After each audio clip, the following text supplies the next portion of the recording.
একমাত্র আমার ইবাদতের জন্য। এই দুনিয়া আমরা আসার আগে, মনটা লাগাই দেন, এই দুনিয়া আমরা আসার আগে জিন জাতি এসেছে, তারা দুনিয়ায় সংসার করেছে। জিনেরা মারামারি, কাটাকাটি, হানাহানি, রাহাজারি করার পরে আল্লাহ তাদেরকে ধ্বংস করে দিলেন। এরপরে একটা মাত্র বাচ্চা থেকে গেল, তার নাম হলো আজাজিল। আমার আল্লাহ ডাক দিয়ে বলেন, জিব্রাইল রে, আর কে আছে? বলে আল্লাহ সব তো মেরে ফেলেছে, শুধু একজন আছে বাচ্চা আজাজিল, এটাকে কি করব? রেখে দাও, ইবাদত বন্দেগী করো। করতে করতে করতে করতে এমন অধিকারী হইলেন, আল্লাহ মুআল্লিমুল মালাইকা, ফেরেশতাদের ওস্তাদ বানিয়ে দিলেন, শিক্ষক বানিয়ে দিলেন। তিনি হলো আগুনের তৈরি জিন জাতি, যাকে আমরা বর্তমানে শয়তান বলি, মালাউন বলি। ইনি হলো আজাজিল। তিনি নূরের তৈরি না, মাটির তৈরিও না, উনি হলো আগুনের সৃষ্টি, জিন জাতি আগুনের সৃষ্টি। আমার আল্লাহ ডাক দিয়ে বলেন, ভালো লাগে না? ওয়াইয ক্বালা রাব্বুকা লিল মালাইকাতি ইন্নী জাইলুন ফিল আরদি খলিফা। ফেরেশতারা, আমি জমিনের খলিফা বানাবো, আমি জমিনে প্রতিনিধি সৃষ্টি করব, পাঠাবো। ফেরেশতারা বললেন, আল্লাহ এদেরকে বানায়েন না। কেন?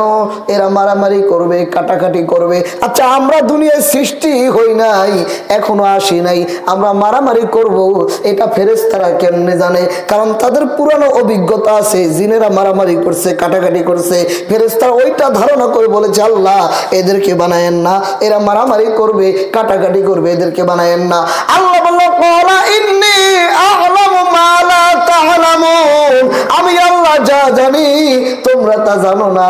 আমি আল্লাহ মানুষ বানাবো, আরে ভালোবেসে খোদায় আদম হাওয়া বানায়, ভালোবেসে খোদা আদম হাওয়া বানায়, বেহেশত বালা খানা সাজাইয়া রে, বলেন বেহেশত বালা খানা সাজাইয়া রে, আদম আর হাওয়া বেহেশত সারিয়া, বলে না দম বেহেশত সারিয়া 340 বছর কান্দিল রে, আমি কেন যে ভালোবাসিলাম রে, আগে তো না জানিয়া কি সইনা বুঝিয়া, আমি কেন যে ভালোবাসিলাম রে। গভীর মনোযোগ। আমার আল্লাহ আদম আলাইহিস সালামকে সৃষ্টি করলেন আগুন, পানি, মাটি, বাতাস দিয়ে। মা হাওয়াকে তৈরি করলেন বাবা আদমের বাম পাজরের হাড় নিয়ে। আল্লাহ বলেন কুন ফায়াকুন, সাথে সাথে মা হাওয়া সৃষ্টি হয়ে গেল। আমার আল্লাহ সকল ফেরেশতা দিয়া আমার বাবা আদম আলাইহিস সালামকে সিজদা করাইলেন, ইল্লা ইবলিসা, একমাত্র ইবলিস সিজদা করলো না। আল্লাহ বলেন আবা ওয়াস্তাকবারা ওয়া কানা মিনাল কাফিরিন, তুমি কাফের হয়ে গেছো, কাফের হয়ে গেছো। আজরাইল হযরত আদম আলাইহিস সালামকে গন্ধম খাওয়াইলেন, ধোঁকা দিয়ে মা হাওয়াকে গন্ধম খাওয়ালেন। আল্লাহ তাদেরকে দুনিয়ায় পাঠিয়ে দিলেন। খুব মন লাগান, 350 বছর একটানা বাবা আদম কাঁদলেন, মা হাওয়া কাঁদলেন। 6 দিন পর্যন্ত আকাশের দিকে চোখ উঠায় বাবা আদম তাকাইলেন না। 6 দিন পরে আমার আল্লাহ বলেন, আদম রে, কেন তুমি গন্ধম খাইলা? কেন আমার নাফরমানি করলা, আমার কথা শুনলা না? আমি তো বলছিলাম সব খাইও, ওই গন্ধম গাছের কাছেও যাইও না, কেন তোমরা এই গাছের কাছে গেলা? কেন এই গন্ধম খাইলা? আমি কি তোমাকে ফেরেশতা দিয়ে সিজদা করাই নাই? আমি কি তোমাকে সকল ভাষা শিক্ষা দেই নাই? আমি কি তোমাকে সম্মান দেই নাই? আমি কি তোমাকে ইজ্জত দেই নাই? কেন এই কাজ করলে? আদম রে, তোমার মতো সৃষ্টিত তোমার পৃথিবীর মানুষ যদি ইবাদত বন্দেগী করতে করতে ভরে ফেলে, তারপরে যদি আমার নাফরমানি করে, আমি আল্লাহ তাদেরকে ধ্বংস করে দিতে একটু দ্বিধাদ্বন্দ্ব করব না। কেন তুমি এই কাজ করলে? তুমি কেমন আছো বলো? আদম বললেন, আল্লাহ আমাকে চিরস্থায়ী জান্নাত থেকে নশ্বর দুনিয়া পাঠিয়ে দেওয়া হয়েছে, আমি রোনাজারি ছাড়া আর কি করতে পারি? আল্লাহ গো, আমি শ্রীলঙ্কার সরানদ্বীপে চ্যানেলাইতে মাওলানা সাহেব নুরুল ইসলাম ফারুকী রহমাতুল্লাহ আলাইহি কাফেলা অনুষ্ঠানে রমজান মাসে হযরত আদম আলাইহিস সালামের পা মুবারকের চিহ্ন মুবারক দেখিয়েছিলেন। শ্রীলঙ্কার স্মরণদ্বীপে বাবা আদম কেঁদেছেন যে পাথরের উপরে দাঁড়িয়ে দাঁড়িয়ে কাঁদতে কাঁদতে বাবা আদমের গালের গোশতগুলি পড়ে হাড্ডি বের হয়ে গেছে, তারপর আমার আল্লাহ মাফ করেন নাই। যেখান দিয়ে পানি পড়তেছিল ওই পাহাড়ে পানি পড়তে পড়তে শীতলা হয়েছে, শীতলার ভিতরে ফুলের গাছ হয়েছে, ফুলের গাছে ফুল ফুটেছে, গ্রাম ছুটেছে, তারপর বাবা আদমকে আমার আল্লাহ মাফ করেন নাই। আল্লাহু আকবার বলেন। কেন? বাবা আদম ভুল করছে। খুব মন লাগাবেন, গুরুত্বপূর্ণ কিছু কথা। এই কথা আপনারা জানেন, কিন্তু যেটা জানেন না সেটা জানার জন্য বলতেছি। বাবা আদম 350 বছর কাঁদলেন। হযরত জিবরিল আমিন বলেন, আল্লাহ গো তুমি কেন আদম বানাইলা, আর কেন আদমকে কাঁদাইতেছো? আদমকে দয়া করে মাফ করে দাও। ক্ষমা প্রাপ্তির কয়েকদিন আগে আল্লাহ বলেন, আদম রে যাও বলো আরাফাতের ময়দান যেখানে হাজী সাহেবরা যায় সেখানে যে একত্রিত হতে বলো। বাবা আদম আলাইহিস সালাম শ্রীলঙ্কার স্মরণদ্বীপ থেকে মা হওয়া ছিল জেদ্দায়, দুইজন দুই দেশ থেকে হাঁটতে হাঁটতে হাঁটতে হাঁটতে বহু কষ্টে আল্লাহর কুদরতে, পৃথিবীতে কোনো মানুষ নাই, কোনো বাহন নাই, কোনো কিছু নাই, যাওয়ার মতো কি দিয়ে যাবেন আল্লাহ ভালো জানেন। আল্লাহু আলাম, আল্লাহর কুদরত আল্লাহ ভালো জানেন কেমনে গিয়েছেন। ওখানে গিয়ে মা হাওয়ার সঙ্গে দেখা, এমন কান্না তারা কাঁদলো, ফেরেশতাদের ভিতরে চঞ্চলতা সৃষ্টি হয়ে গেল। ফেরেশতারা বলো, আল্লাহ আদমকে মাফ করে দাও গো আল্লাহ, আদমকে ক্ষমা করে দাও। যদি আদমকে মাফ না করো আমরা জমিনে নেমে আদমের সঙ্গে সুর মিলে কাঁদবো। আদমের কান্না আমরা সইতে পারতেছি না। জিবরিল আমিন আরাফাত জাবালে রহমতের পাদদেশে দাঁড়ায় আযান দিলেন, আল্লাহু আকবার আল্লাহু আকবার আশহাদু আল্লা ইলাহা ইল্লাল্লাহ। জবান খুলে মোহাব্বতে বলেন, আশহাদু আন্না মুহাম্মাদার রাসূলুল্লাহ সাল্লাল্লাহু আলাইহি ওয়াসাল্লাম। বাবা আদম আলাইহিস সালাম আযানের ভিতরে যখন নবীর নাম দেখলেন, এ মুসলমান, কারামাত আলী জনপুরি তার নূরে মুহাম্মদ কিতাবে এই হাদিস কেন উল্লেখ করেছেন? মাহিবুল্লাহ দুনিয়া কিতাবে আল্লামা কাসতালানী রাহমাতুল্লাহ আলাইহি এই হাদিস কেন উল্লেখ করেছেন? হে মুসলমান, খাসায়েসুল কুবরা কিতাবে ইমাম জালালউদ্দিন সুয়ুতী 2 লক্ষ হাদিসের হাফেজ, যার কিতাব পড়ে মাওলানা হয়, আলিয়ায় পড়েন আর কমিতে পড়েন। যার কিতাব পড়ে আপনি মাওলানা হবেন তার নাম হলো তাফসিরে জালালাইন, লেখকের নাম ইমাম জালালউদ্দিন সুয়ুতী রাহমাতুল্লাহ আলাইহি। উনি কিতাব লিখেছেন খাসায়েসুল কুবরা, সেই খাসায়েসুল কুবরায় এই হাদিস কেন উল্লেখ রয়েছে। আল্লাহর নবী হযরত আদম আল্লাহর দিকে মাথা মুবারক উঠাইলেন, আসমানের দিকে মাথা উঠায় বলে, ইয়া রাব্বি আসআলুকা বিহাক্কি মুহাম্মদ সাল্লাল্লাহু আলাইহি ওয়াসাল্লাম ইল্লা মা গফরতানি। আল্লাহু আকবার বলে, ইয়া রাব্বি, হে রব, আসআলুকা উসিলায়ে বিহাক্কি মুহাম্মদ সাল্লাল্লাহু আলাইহি ওয়াসাল্লাম, তোমার সত্য নবী মুহাম্মদের উসিলায়ে ইল্লা মা গফরতালি, তুমি আমাকে মাফ করে দাও, আমাকে ক্ষমা করে দাও। তখন আমার আল্লাহ ডাক দিয়ে বলে, কাইফা আরাফতা ইয়া আদম, হে আদম, এখনো তো তাকে আমি দুনিয়ায় পাঠাই নাই, তুমি তাকে কেমনে চিনলা, কেমনে তুমি তার নাম জানলা? আদম বলে, আল্লাহ আমাকে সৃষ্টি করার পরে আমি আরশে আজিমে মাথা উত্তোলন করে দেখেছি, আরশে আজিমে লেখা লা ইলাহা ইল্লাল্লাহু মুহাম্মাদুর রাসূলুল্লাহ সাল্লাল্লাহু আলাইহি ওয়াসাল্লাম। নিশ্চয়ই তোমার নামের সঙ্গে যার নাম তিনি তোমার পেয়ারা কোনো মাহবুব হবে, বান্দা হবে, নয়তো তোমার নামের সঙ্গে তার নাম থাকতে পারে না। ওই নামের খাতিরে আমারে মাফ করে দাও। আল্লাহ বলে, আদম রে, এ আদম, 350 বছর কান্না লাগতো না রে আদম। যেদিন জান্নাতে ভুল করেছিলা ওই দিন যদি আমার বন্ধু মুহাম্মদের উসিলায় কান্তা, আমি আল্লাহ জান্নাতেই তোমারে মাফ করে দিতাম। সুবহানাল্লাহ। দুই হাত তুলে বলেন আল্লাহু আকবার। হাতুরান বলেন আল্লাহু আকবার। বলেন ইয়া রাসূলুল্লাহ, বলেন মারহাবা, আরজুল মারহাবা। হাত নামান, বলেন আলহামদুলিল্লাহ, আলহামদুলিল্লাহ বলেন। যেই নবীর উসিলায় আদম আলাইহিস সালাম মাফ পায়, সুবহানাল্লাহ বলেন। সুবহানাল্লাহ। খুব মন লাগাবেন, নবীরা কোনোদিন গুনাহ করে না। আল আম্বিয়া মাসুমুন, নবীরা মাসুম বেগুনার, নবীদের কোনো গুনাহ নাই। আর জগৎ বিখ্যাত ফতুয়ার কিতাব, ফতুয়ার নাম ফতুয়া বাহারুর এক। ফতুয়া বাহারুর একে এসেছে, যিনি বলেছেন নবীগণ মাসুম, তিনি আমাদের নবী মুহাম্মদ সাল্লাল্লাহু আলাইহি ওয়াসাল্লাম, উনি মাসুমের মাসুম, নিষ্পাপের নিষ্পাপ। নবীর আগেও কোনো গুনাহ নাই, নবীর পরেও কোনো গুনাহ নাই, আগে এবং পরে উভয় গুনাহ মাফ, নবীর জীবনে কোনো গুনাহ নাই। জোরে বলেন সুবহানাল্লাহ। বলবেন তাহলে নবী তওবা করলো কেন? আমাদের মাঝে কিছু প্রাইভেট মৌলবী আছে ভাইরা, তারা কয় নবী গুনাহ করছে এজন্য তওবা করছে। কেন? ইযা জাআ নাসরুল্লাহি ওয়াল ফাতহ ওয়া রাআইতান নাসা ইয়াদখুলুনা ফি দীনিল্লাহি আফওয়াজা ফাসাব্বিহ বিহামদি রাব্বিকা ওয়াস্তাগফির ইন্নাহু কানা তাওয়াবা। ও নবী, আপনি আল্লাহর প্রশংসা করেন, ফাসাব্বিহ তাসবিহ করেন, ফাসাব্বিহ বিহামদি রাব্বিকা ওয়াস্তাগফির, আপনি রবের প্রশংসা করেন এবং আস্তাগফির, আপনি আল্লাহর কাছে মাপ চান। ইন্নাহু কানা তাওয়াবা, নিশ্চয়ই আল্লাহ তওবা কবুলকারী এবং তওবা কবুলকারী রহমান। সুবহানাল্লাহ জোরে বলেন সুবহানাল্লাহ। তাহলে নবীরে তওবা করতে বললো কেন? এই আয়াতের তাফসীর ইমাম জালালউদ্দিন সুয়ুতী জালালাইন শরীফের তাফসীর করতেছেন যে নবীজি দৈনিক 70 বার তওবা করতেন। কতবার? 70 বার। বুখারীতে এসেছে নবী দৈনিক 100 বার তওবা করতেন। যার জীবনে কোনো গুনাহ নাই সে কেন 70 বার তওবা করবে?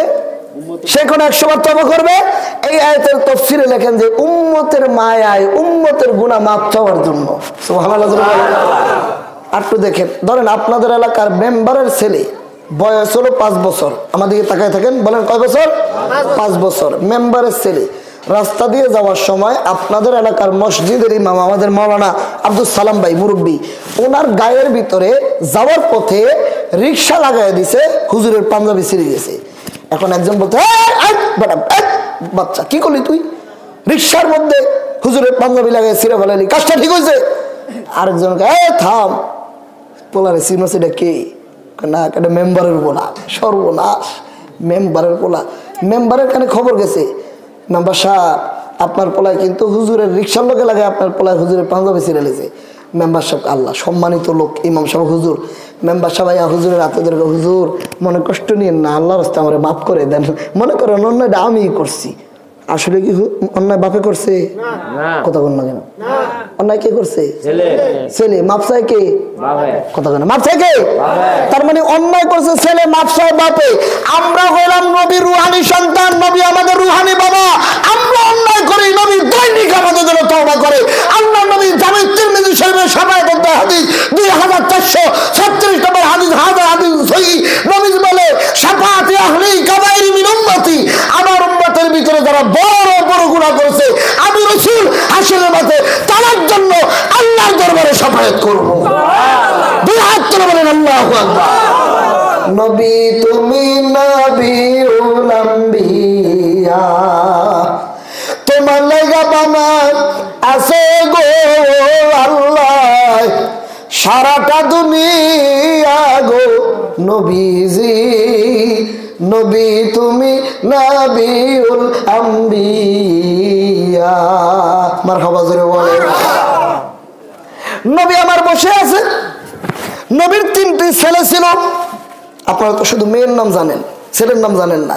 ফাতেমার নাম জানেন, অন্যান্য মেয়েদের নাম জানেন। নবীর 3টি ছেলে, কেউ বলে 4টি। কাসেম, হযরত কাসেম, হযরত তৈয়ব, হযরত ইব্রাহিম। 3জনই ছোটবেলা নাবালক অবস্থায় ইন্তেকাল করেছেন। তখন আবু জাহেল নবীর কাছে এসে বলতেছে, মোহাম্মদ যে আল্লাহর দাওয়াত দেয়, এই মোহাম্মদের আল্লাহর দাওয়াত তো থাকবে না, কারণ মোহাম্মদ তো আবতার। নাউজুবিল্লাহ বলেন। আবতার মানে নির্বংশ। মোহাম্মদের তো বংশ বিস্তার নাই, বাচ্চা মরে গেছে, ছেলে একটাও নাই, মেয়ে দিয়ে তো আর বংশ হয় না। ব্যাক করলে জানে না নবীর মাসালা আর আমাদের মাসালা এক না। আমাদের ছেলে দিয়ে বংশ হয়, মেয়ে দিয়ে বংশ হয় না। আর আমার নবীর বেলায় ফাতেমী বংশ, নবীর মায়ের থেকে বংশ পরিচয় হয়। সুবহানাল্লাহ বলেন। নবীর মাসালা আমাদের মাসালা এক না। নবীর জন্য যেটা মাসালা এটা আমাদের জন্য না। আমরা 4টার উপরে বিয়ে করা বর্তমানে জায়েজ নাই। পারবেন বিয়ে করতে 4টার উপরে? শরীয়তে নাই। কিন্তু নবীজির 11 জন স্ত্রী ছিল, নবীর জন্য জায়েজ ছিল। আলহামদুলিল্লাহ জোরে বলেন। আমরা ওযু করার পরে ঘুমাইলে ওযু ভেঙে যায়, কিন্তু নবীজি ওযু করার পরে ঘুমাইতেন, তাহাজ্জুদ পরে ঘুমাইতেন, উঠে আবার ফজরের নামাজ পড়তেন। আম্মা জান আয়েশা বলতেন, হুজুর আপনি ওযু করবেন না? নবী বলেন, আয়েশা রে, আমার দেহ ঘুমায়, আমার কলব ঘুমায় না। তার মানে আমি নবী ঘুমাইলে ওযু যায় না। নবীর শরীয়ত একরকম, আমাদের শরীয়ত আরেক রকম। নবীর মাসালা আমাদের সাথে মিলানো যাবে না। আল্লাহু আকবার জোরে বলেন।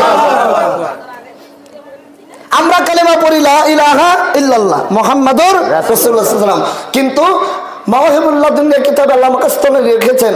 আমার নবী যেদিন দুনিয়া আগমন করেছে, নবী সিজদায় পড়ে কালেমা পড়তেছিল, আশহাদু আল্লা ইলাহা ইল্লাল্লাহু আন্নী রাসূলুল্লাহ, আমি সাক্ষ্য দিচ্ছি আল্লাহ ছাড়া কোনো মাবুদ নাই, নিশ্চয় আমি মুহাম্মদ হলো আল্লাহর রাসূল। ঠিক সুবহানাল্লাহ, জোরে জোরে জোরে। তাহলে নবীর কালেমা আর আমাদের কালেমা এক না, নবীর মাসালা আর আমাদের মাসালা এক না। আবু জাহেল বলে, মুহাম্মদ মুহাম্মদ তো আবতার। আপনারা কি আমার কথা বুঝতেছেন? না বুঝলে বলবেন, আমি আবার বলবো, কিন্তু ভুল বুঝে যাবেন না। না বুঝলে বলবেন, তৃতীয়বার বলবো, চতুর্থবার বলবো, বুঝে যাবেন ইনশাআল্লাহ। নবীকে বলে আবতার। আল্লাহর হাবিব বলেন, আমার বংশ, আমার সন্তানগুলি মারা গেছে, আবতার তারা আমারে বলতেছে। নবীর মনটা বেজার, মনে কষ্ট। তখন আমার আল্লাহ সূরা কাউসার নাজিল করলেন। আল্লাহ বললেন, ইন্না আ'তাইনাকাল কাউসার ফাসাল্লি রাব্বিকা ওয়ানহার ইন্না শানিয়াকা হুয়াল আবতার। ইয়া রাসূলুল্লাহ, নিশ্চয়ই আমি আপনাকে কাউসার দান করেছি, অতএব আপনি সালাত আদায় করেন, আপনার রবের নামে আপনি কুরবানি করেন। এই আয়াত যখন নাজিল হলো, সাহাবায়ে কেরামকে আমার নবী ডেকে বলে, সাহাবীরা রে, কাউসার কি তোমরা জানো? সাহাবীরা বলল, ইয়া রাসূলুল্লাহ, আল্লাহ ও রাসূল আলামু, আল্লাহ রাসূল ভালো জানে, আমরা জানি না। নবী বলল, কাউসার হলো মধুর চাইতে মিষ্টি, দুধের চাইতে সাদা, বরফের চাইতে ঠান্ডা এমন একটা পানীয় আমার আল্লাহ হাশরের মাঠে জান্নাত থেকে খাল কেটে আমার হাউজে দিবেন। যে আকাশের তারা, এই তারা পরিমাণ ছোট ছোট পেয়ালা থাকবে আমার হাউজের চতুর্পাশে। আমার পাগল উম্মতগুলি যখন পানি পিপাসায় পাগল হয়ে যাবে, আমি এখান থেকে এক পেয়ালা পানি উঠাইয়া আমার উম্মতকে খাওয়াবো, আর কোনোদিন তাদের পানি পিপাসা লাগবে না। জোরে বলে সুবহানাল্লাহ, বলেন আল্লাহু আকবার। আল্লাহ বলছেন, আপনাকে আমি কাউসার দান করেছি, আপনাকে আমি কাউসার দিয়েছি হুজুর, আপনি সালাত আদায় করেন, মানে নামাজ পড়েন, বেশি বেশি করে নামাজ পড়েন আর কোরবানি করেন। ইন্না শানিয়াকা হুয়াল আবতার, নিশ্চয়ই আপনাকে যারা আবতার বলেছে, নির্বংশ বলেছে, তারাই হলো নির্বংশ। কারণ আবু জাহেল মরে যাবে, আবু জাহেলের বংশের লোক কিয়ামত পর্যন্ত থাকবে না, আবু জাহেলের ছেলেরা কিয়ামত পর্যন্ত বাঁচবে না, আবু জাহেলের নাতিরা কিয়ামত পর্যন্ত বাঁচবে না। কিন্তু আপনি নবী ইন্তেকালের পরে, মারহাবা কোন, আপনি নবী ইন্তেকালের পরে আপনার রূহানি সন্তানেরা থাকবে। আন্নাবিয়্যু আওলা বিল মুমিনিনা মিন আনফুসিহিম আজওয়াজুহু উম্মাতুহু, নবীজি মুমিনের জানের চাইতে নিকটে, নবীর স্ত্রীরা হলো মুমিনদের মা, নবীর স্ত্রী আমাদের মা, নবী হলো আমাদের রূহানি বাবা, আমরা রূহানি সন্তান। কিয়ামত পর্যন্ত নবীর রূহানি সন্তান থাকবে। আজানে আল্লাহর নামের সাথে নবীর নাম নিবে, কালেমায় আল্লাহর নামের সাথে নবীর নাম নিবে, আকামতে আল্লাহর নামের সাথে নবীর নাম নিবে, নামাজের ভিতরে আল্লাহর নামের সাথে নবীর দুরূদ পড়বে, নামাজের ভিতরে আল্লাহর জিকিরের পাশে নবীকে সালাম দিবে, আসসালামু আলাইকা আইয়ুহান নাবিয়্যু ওয়া রাহমাতুল্লাহি ওয়া বারাকাতুহু। নবীর সুন্নতে দাঁড়িয়ে রাখবে, নবীর সুন্নতে টুপি পরবে, নবীর সুন্নতে জুব্বা পরবে, নবীর সুন্নতে মেসওয়াক করবে, নবীর সুন্নতে মিষ্টি খাবে, নবীর সুন্নতে দাওয়াত দিবে। তার মানে নবীর সুন্নত চলছে, চলবে কিয়ামত পর্যন্ত। নবীর রূহানি আওলাদ থাকবে, রূহানি সন্তানেরা থাকবে। মারহাবা জোরে বলে। নবী হলো আমাদের রূহানি বাবা, আমরা হইলাম তার রূহানি সন্তান। কেউ বলে নবী কাবারও কাবা, কেউ বলে নবী বাবারও বাবা, বলেন না, কেউ বলে নবী কাবারও কাবা, কেউ বলে নবী বাবারও বাবা, নয় সে কাবা নয় সে বাবা, নূর আল্লাহ ইয়া মুহাম্মদ মুস্তাফা নবী সাল্লাল্লাহু ইয়া মুহাম্মদ মুস্তাফা নবী আমার শাফায়াতের কান্ডারি, শাফায়াতের কান্ডারি রাসূলুল্লাহ ইয়া মুহাম্মদ মুস্তাফা নবী মুখ খুলে বলেন ইয়া মুহাম্মদ মুস্তাফা নবী চন্দ্র সূর্য গ্রহ তারা চলে নবীজির নূরে ইশারা চন্দ্র সূর্য গ্রহ তারা চলে নবীজির নূরে ইশারা নবীজির নূরেতে জগৎ নবীজির নূরেতে জগৎ হইলে উজালা ইয়া মুহাম্মদ মুস্তাফা নবী সাল্লাল্লাহু আলাইহি ইয়া মুহাম্মদ মুস্তাফা নবী সাল্লাল্লাহু আলাইহি ইয়া মুহাম্মদ মুস্তাফা নবী সাল্লাল্লাহু আলাইহি জবান খুলে বলেন মারহাবা আমরা নবীর রূহানি সন্তান নবী আমাদের রূহানি বাবা এইজন্য নবী প্রতিদিন 70 বার তওবা করতেন যার কোনো গুনাহ নাই তিনিও উম্মতের জন্য আল্লাহর দরবারে মাপ চাইতেন আমাদের কারণে মাপ চাইতেন কিয়ামতের সময় মাপ চাবেন হাশরের মাঠে জান্নাতে নেওয়ার জন্য আল্লাহর দরবারে মাপ চাবেন গুনাহ খাতা ক্ষমা চাবেন গুনাহ খাতা মাপ চাবেন মুসলমান শুনেন বাবা আদম তিনি গুনাহ করে নাই তিনি ভুলে গিয়েছিল মারহাবা কর মারহাবা কি করছে ভুলে কথা না কি করছে ভুলে গেছে কেমন ভুল মিশকাত শরীফের তাকদীর অধ্যায় খুলে দেখবেন জগৎ বিখ্যাত হাদিসের কিতাব মিশকাত শরীফ তাকদীর অধ্যায় খুলে দেখবেন হযরত ইব্রাহিম আলাইহিস সালামের সাথে আমাদের আব্বাজান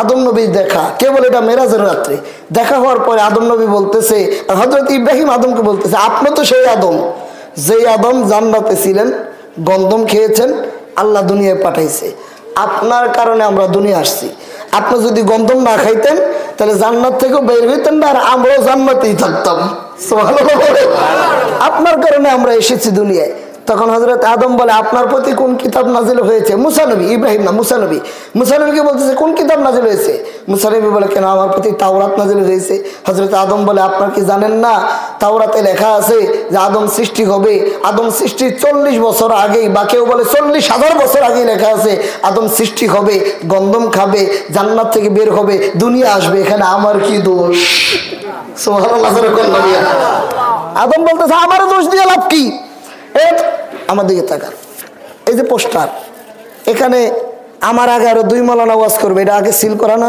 লিস্ট করা না কতক্ষণ না কেন এখন আমি যে 2 জনের পরে ওয়াজ করবো এটা তো এখানে আগে থেকে নির্ধারিত করা তো এখন আপনারা কেউ যদি কোন আনসার হিসাবে আপনি এশার নামাজ পড়ে বসলেন না কেন এটা আমার কি দোষ কতক্ষণ না আমার কি দোষ এখানে লিস্ট করা তো আমি শেষে করব আমি তো আগে করতে পারবো না লিস্টে নাই আদম নবীরা তো আল্লাহ লিস্টেই করছে যে ইন্নী জাইলুম ফিল আরদি খলিফা আদম জমিনের খলিফা আদম জমিনে আসবে এখানে আদমের কি দোষ ঠিক সুবহানাল্লাহ বলেন কিন্তু তারপরও যে আদম ভুল করছে এই ভুলের কাফারা হিসেবে 350 বছর কাঁদছে মুখ খুলে বলেন কয় বছর 350 কতটুক সময় একটা মানুষ 2 ঘন্টা কাঁদলে তার শরীরে কম্পন হয়ে যায় হিসকে এসে যায় আর কাঁদতে পারে না কতক্ষণ না হিসকে এসে যায় 350 বছর একটানা আল্লাহ বলছেন মাপ নাই কেন মাপ নাই আমার নবী মুহাম্মদের উসিলা ছাড়া আল্লাহর দরবারে মাফ হবে না মাপ যদি পাইতে হয় নবী মুহাম্মদকেই লাগবে